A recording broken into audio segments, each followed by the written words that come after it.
کن کن چیزوں سے توبہ کرنا واجب ہے؟ اس کا مختصر جواب دو لفظوں میں ہے، تمام کبائر اور صغائر سے توبہ کرنا واجب ہے۔ وہ تمام گناہ جو کبیرہ بھی ہیں اور صغیرہ، سب سے توبہ کرنا واجب ہے۔ اب آپ نے گناہ کبیرہ اور گناہ صغیرہ کا نام تو سن رکھا ہے، اصطلاح بھی۔ اب پہلے کبائر کو لیتے ہیں، بڑے گناہ کیا ہیں؟ حدیث مبارکہ کی روشنی میں بعضوں نے کہا کہ 7 گناہ گنے کہ 7 گناہ گناہ کبیرہ میں آتے ہیں، بعضوں نے کہا کہ نہیں 9 گناہ کبیرہ ہیں، بعضوں نے کہا 11 ہیں، بعضوں نے کہا 17 ہیں گناہ کبیرہ۔ حضرت عبداللہ ابن عباس رضی اللہ تعالیٰ عنہ کے پاس قول پہنچا حضرت ابن عمر کا کہ انہوں نے گن کے بتایا یہ 7 گناہ گناہ کبیرہ ہیں۔ انہوں نے کہا کہ نہیں، گناہ کبیرہ تو 70 ہیں، گناہ کبیرہ تو 70 ہیں، خالی 7 کہاں سے ہو گئے؟ یہ عبداللہ ابن عباس رضی اللہ تعالیٰ عنہ نے فرمایا۔ الغرض کسی نے کہہ دیا کہ 700 گناہ گناہ کبیرہ ہے۔ اب اس کا سبب بیان ہوا کہ وہ گناہ کبیرہ عدد اتنا کیوں ہے؟ اس کی تعریف حضور سیدنا غوث العظم رضی اللہ تعالیٰ عنہ نے فرمایا کہ حضرت عبداللہ ابن عباس کہا کرتے تھے کل ما نہی اللہ عنہ فہو کبیر، ہر وہ چیز جس سے اللہ رب العزت نے منع کیا ہے وہ گناہ کبیرہ ہے۔ ہر وہ چیز، ہر وہ عمل، ہر وہ فعل جس سے اللہ نے منع کیا ہے وہی کبیر ہے، وہ گناہ کبیرہ ہے۔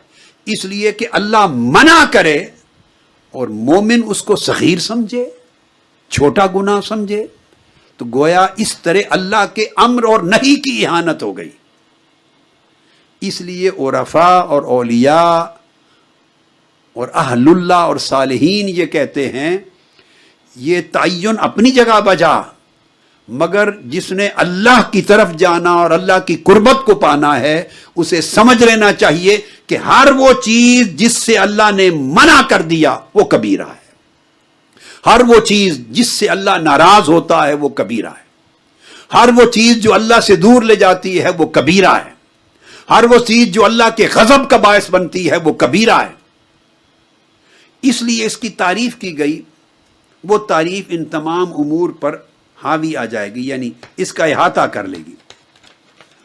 تعبیر یہ ہے کہ ہر وہ گناہ جس پر حد مقرر کی گئی ہے، میں 4 تعریفیں دیتا ہوں، 4 تعریفیں ملائیں گے تو گناہ کبیرہ کا پورا مفہوم کلیئر ہو جائے گا۔ اس میں سے ایک قسم جس پر حد مقرر کی گئی، سزا، وہ بھی گناہ کبیرہ ہے۔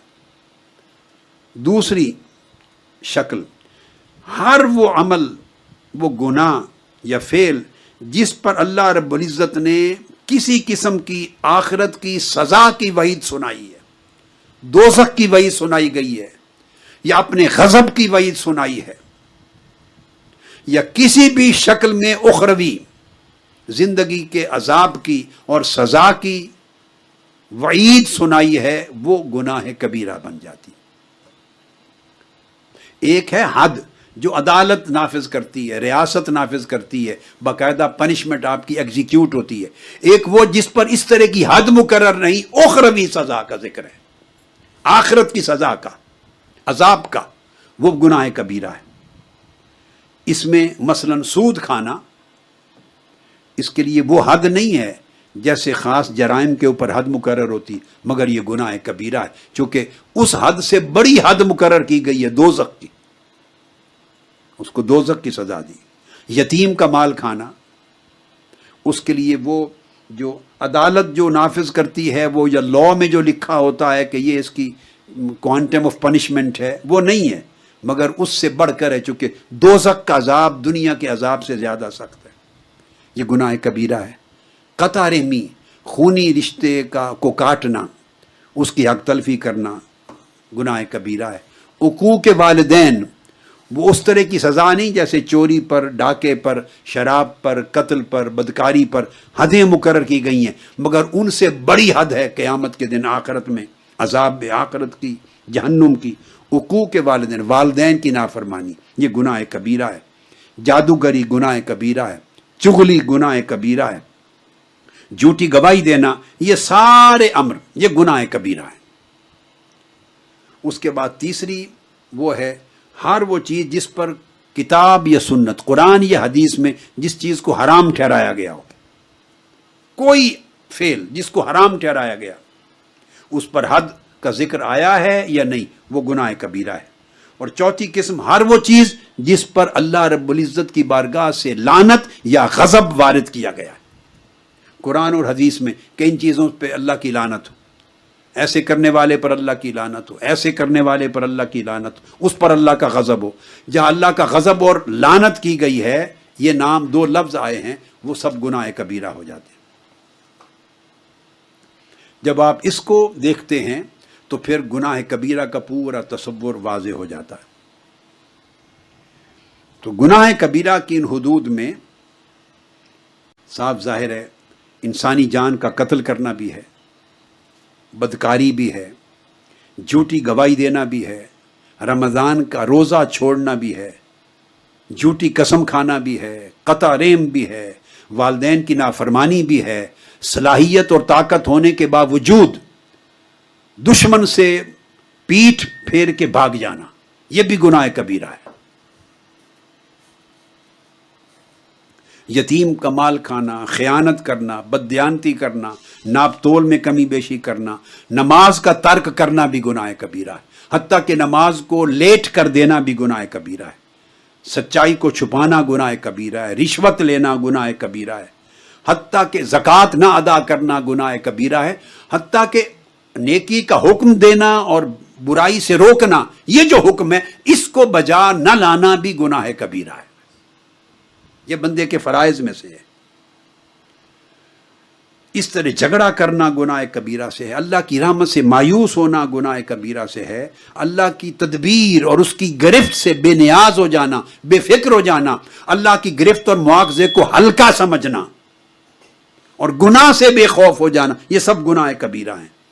خنزیر اور مردار سمیت سب حرام چیزوں کو کھانا گناہ کبیرہ ہے، بدکاری گناہ کبیرہ ہے، سونے چاندی کے برتنوں کو استعمال کرنا، کھانا پینا ان میں، یہ گناہ کبیرہ ہے، سونے کی انگوٹھیاں مردوں کے لیے استعمال کرنا گناہ کبیرہ ہے، ریشمی لباس پہننا گناہ کبیرہ ہے، کسی کا مال اور حق تلف کر دینا گناہ کبیرہ ہے۔ اس طرح احادیث مبارکہ کی روشنی میں ایک تفصیلی فہرست مقرر کی گئی ہے، جب آدمی ان کو دیکھتا ہے تو یہ عدد صرف 7 تک نہیں رہتا۔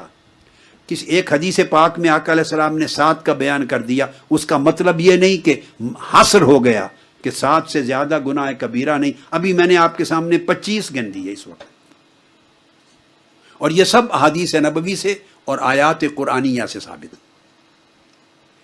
اسی طرح حضرت امام ابو طالب المکی بیان فرماتے ہیں قوت القلوب میں، اور یہی بات غنیت الطالبین میں حضور سیدنا غوث العظم رضی اللہ تعالیٰ عنہ نے بھی بیان فرمائی۔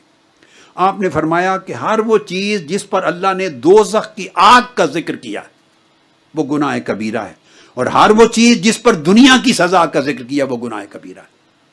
جس پر میں نے آگے الگ بیان کر دی 4 چیزیں، اور جس پر لعنت اللہ نے بھیج دی وہ بھی گناہ کبیرہ ہے، جس کی حرمت کا ذکر آ گیا وہ بھی گناہ کبیرہ ہے۔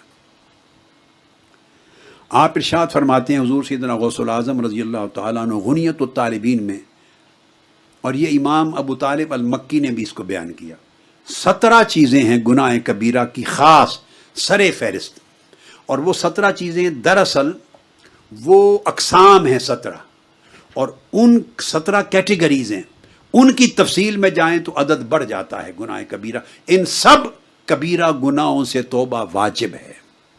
فرماتے ہیں کہ 17 چیزوں میں 4 چیزیں ایسی ہیں جن کا تعلق دل سے ہے، وہ دل کے گناہ ہیں، ان میں شرک بھی ہے، ان میں اللہ کی معصیت و نافرمانی پر اصرار کرنا بھی ہے، اس میں اللہ کی رحمت سے مایوس ہونا بھی ہے، اور اس میں اللہ کے عذاب اور گرفت سے ایسے بے فکر ہو جانا، اس کو ہلکا سمجھنا بھی۔ یہ 4 چیزیں فرماتی ہیں یہ دل کے گناہ کبیرہ ہیں، 4 زبان کے گناہ کبیرہ ہیں۔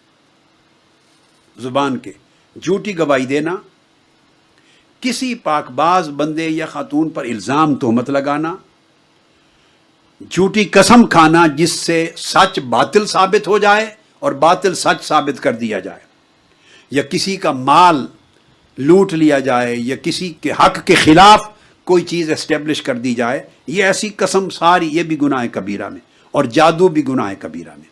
تو 4 زبان سے ہیں جو آدمی زبان کو استعمال کر کے فعل کرتا ہے۔ 3 گناہ ہیں پیٹ کے، گناہ کبیرہ، اس میں فرمایا شراب یا شراب جیسی اور حرام چیزیں کھانا پینا، اس طرح یتامہ کے، مساکین کے، ان کے مال اور حقوق کو کھانا، حق تلف کرنا، اس طرح سود یا سود کی طرح کی اور حرام جو مال و دولت ہے ناجائز طریقے سے کمایا گیا وہ کھانا۔ یہ 3 کیٹیگریز ہیں پیٹ کے گناہ کبیرہ کے۔ اب 4 کیٹیگریز جو دل کے گناہ کبیرہ، مثلا گناہ کے اوپر اللہ کی نافرمانی پر اصرار کرنا، تو وہ ایک گناہ نہ ہوا نا، تو وہ کسی قسم کی نافرمانی کا اصرار کرنا، وہ پھر پورا ایک سبجیکٹ ہو گیا۔ جب اللہ کی رحمت سے مایوس ہونا، وہ کسی بھی معاملے میں ہو گیا۔ اللہ کے عذاب کو ہلکا سمجھنا، کسی بھی امر پر اللہ کی گرفت اور عذاب ہے، تو گویا ایک پورا سبجیکٹ آ گیا 4 عنوانات کے تحت۔ اس طرح 4 عنوانات کے تحت زبان کے گناہ کبیرہ آ گئے، اس طرح پیٹ کے گناہ کبیرہ آ گئے، پھر اس کے بعد انسانی اعضاء میں بدکاری کرنا اور اس کی اقسام گناہ کبیرہ، ہاتھوں سے ہونے والے گناہ کبیرہ، اس میں قتل بھی ہے، چوری ہے، ڈاکہ زنی ہے، سب آ جاتے ہیں۔ اور ایک ہے میدان جنگ میں حق کے لیے بندہ کھڑا ہے، لڑ رہا ہے، طاقت اور صلاحیت بھی ہے، ناجائز بغیر عذر کے بزدلی سے بھاگ جائے، یہ بھی گناہ کبیرہ ہے۔ اور ایک پورے جسم کی ہے، وہ نافرمانی والدین کی ہے، اور اس کی قسم کے ساتھ پھر اوروں کی نافرمانی بعد ازاں اس کے ضمن میں شامل ہو جاتی۔ یہ اقسام بیان کی گئی ہیں جن سے گناہ کبیرہ کی مختلف شکلیں جنم لیتی۔